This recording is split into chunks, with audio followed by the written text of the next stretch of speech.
pretty well. For this leg of the journey, we're joined by linguist Dennis Preston. Dennis studies the strong opinions we seem to hold about what we believe is right or wrong in the speech of our fellow Americans.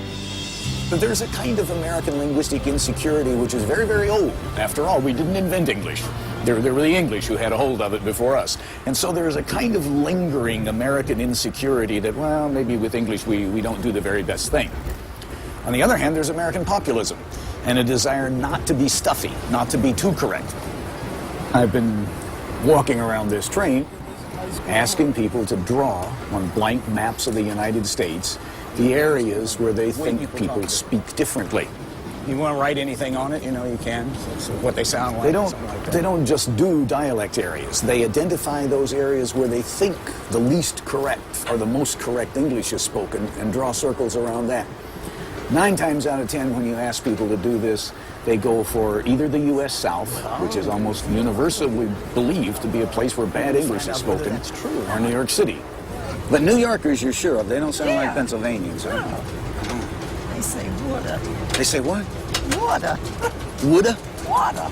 Instead of, what do you say? Water. Water. Well, that's what I say.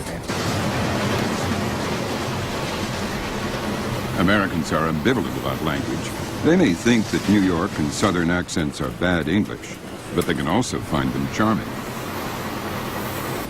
I like hearing people from the South. Really? Yeah. How come? Absolutely. I just like the way they talk. I like to hear the way they talk. Let's take race out of the equation. All right, okay. Okay, well, if we take race out of the equation, if I go to a place in the South where at least they are not overtly racist or whatever, I would tend to feel comfortable around Southerners. It makes you feel... Come on in here, honey.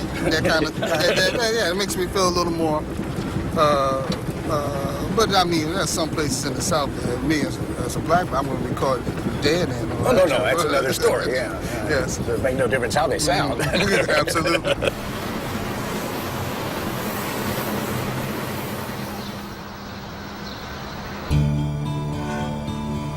In a country full of linguistic variety, there's one variety that everyone sees as the norm. There's a great deal of agreement in a sort of Ohio, Michigan, northern Indiana, Wisconsin, Pennsylvania zone of normal English. Even Southerners, for example, will reach right up and draw that Midwestern area and say it's normal.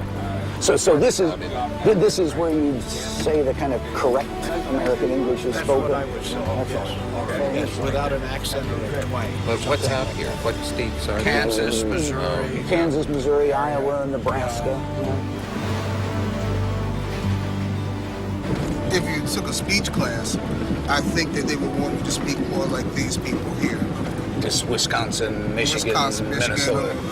I should add Ohio. Well, it's in there. Oh, okay, Ohio is in there. Yeah. So if you were studying to be an announcer or something, you think this is the... This is what they would... That's the target. That's the target.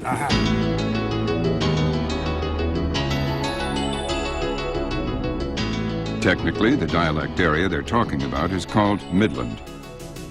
Midland is spoken in much of the Midwest.